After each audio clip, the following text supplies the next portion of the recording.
What up, Hope Biscuits? It's your girl Skitten, back at it again. What are you doing?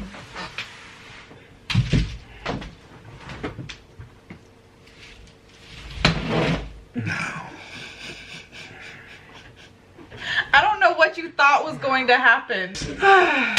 What up, Hope Biscuits? It's your girl Skitten, back at it again. I have my husband here with me. I don't know why I'm here. I mean, I don't know why you're here either. Damn. Take it back.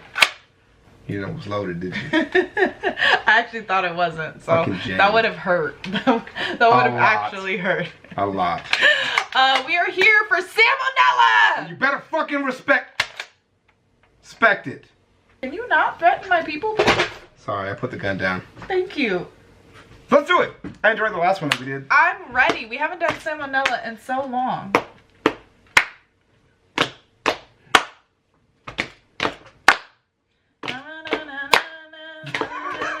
Did you also try to think of lyrics for us to do?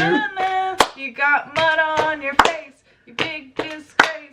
Something, something, something all over the place. I was thinking Salmonella based music. That's what I was saying. So no, you were just trying to think of the original lyrics? Yeah. You thought I couldn't remember the original lyrics to We Will Rock You? Yes. Wow. Okay, so we are here for more Salmonella, the Wild Wild West. I'm sorry, excuse me. The Wild World of Inuit Folklore. No? Was that not funny to you? You didn't even kind of chuckle. It didn't move. It didn't move my face. Nothing at all. Not even a little bit. All right. But you can't call them what you don't call them anymore. And now you call them what you should call them now. Right.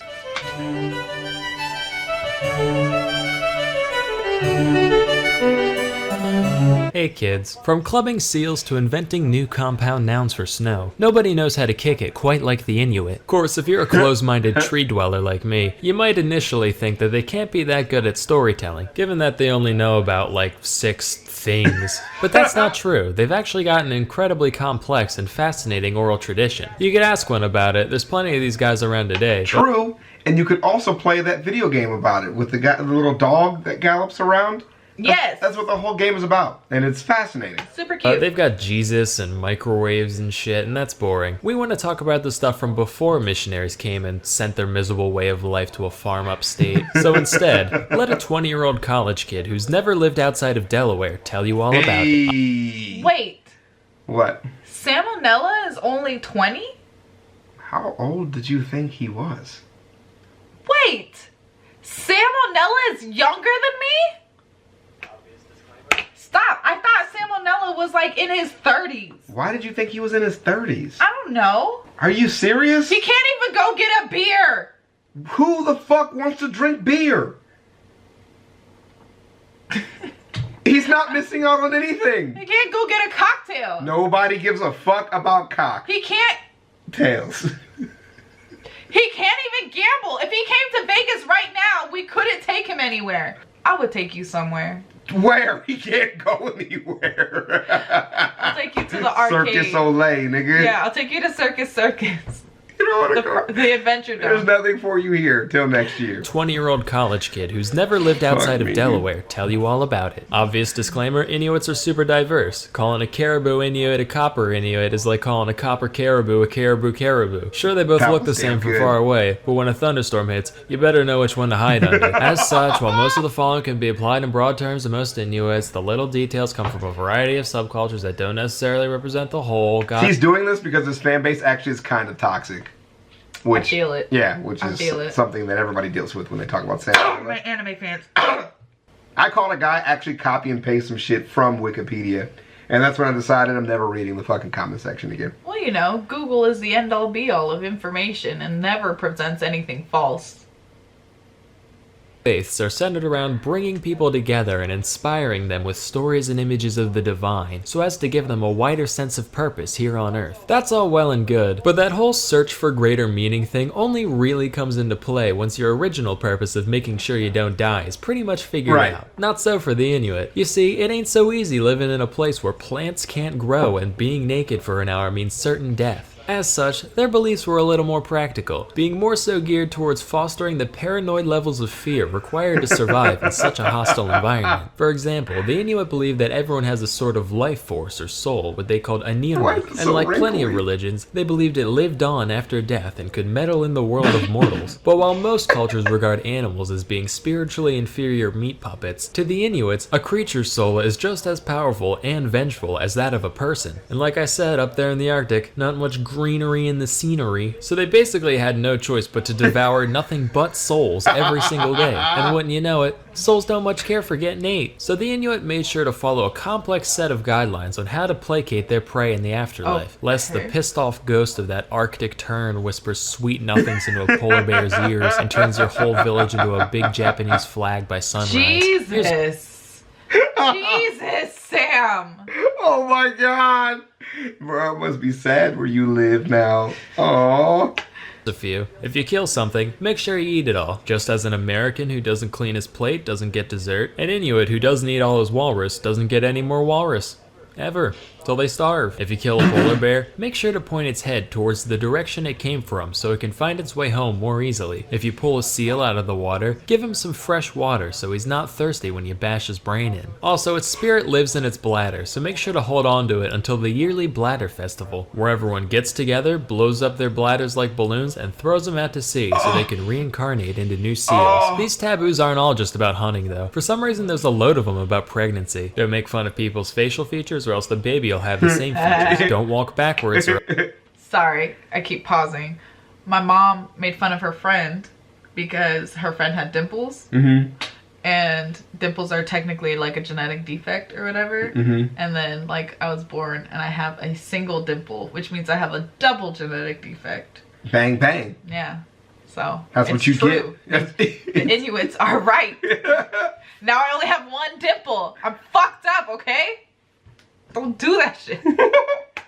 Or else the baby will come out backwards, dangerous. Face your bed towards a doorway or it'll come out sideways, also dangerous. Don't wrap rope around your hand or it'll come out with the umbilical cord around its neck, extremely dangerous. Don't drink directly from a soup bowl or it'll come out with dark skin, not touching that one. Don't put a bowl on your head or else it'll be wearing the placenta like a hat, too hilarious, and the list goes on. Central to the consequences of breaking a lot of these rules is the being known as Sedna. The story behind Sedna varies pretty wildly between different groups of Inuits, but here's the gist of it. She was once a young girl who pissed everyone off, either by being annoying or eating too much food or rejecting an arranged marriage or marrying a dog for some reason. Whoa. So her father throws her out of a kayak, and when she tries to get back in, he chops off all her fingers. The sea goddess sees this, furrows her long floppy seaweed brow, does a sassy snap, and the girl turns into an immortal sea witch, while her disembodied fingers turn into the first seals. And to this day, Sedna sits at the bottom of the ocean, growing new fingers which promptly fall off and turn into all the world's seal lions and nar walruses. That is until someone goofs up in some small arbitrary fashion like, "Yo Sedna, bad news, I just caught a guy chewing a piece of blubber." What's wrong with that? Well, he wasn't looking north while he did it.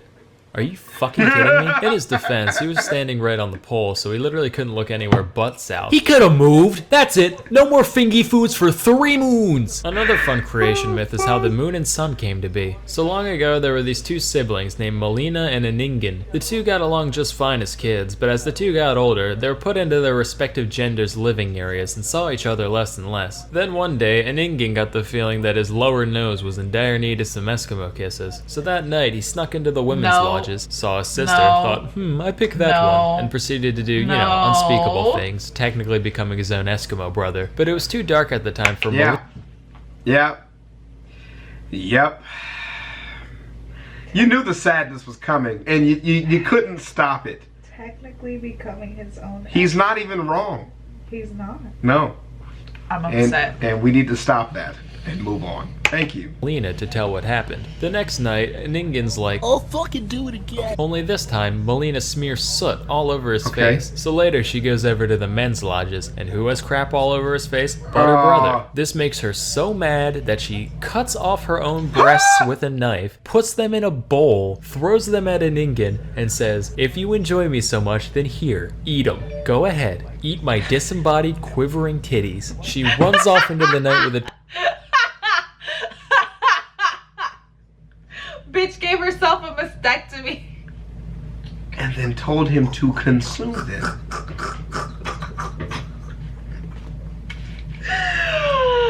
We're gonna continue.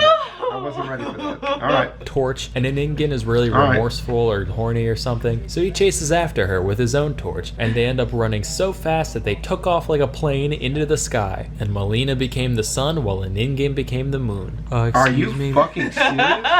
That's how it ends? It's okay to die.